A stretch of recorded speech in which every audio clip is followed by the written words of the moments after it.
राज्यात सध्या उष्णतेच्या लाटेचा इशारा देण्यात आलेला आहे।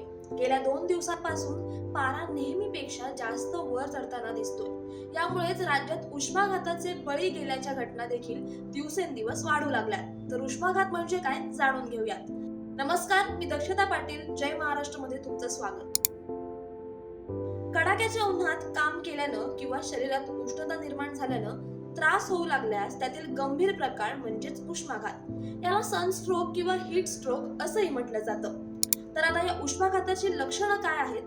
चक्कर येणं, उलट्या होणं, मळमळ होणं, शरीराचे तापमान जास्त वाढणं, पोटात कळ येणं आणि शरीरातील पाणी कमी होणं। ही लक्षणं आढळल्यास किंवा एखाद्या व्यक्तीला उष्माघात झाल्यास काय करावं पाहूया।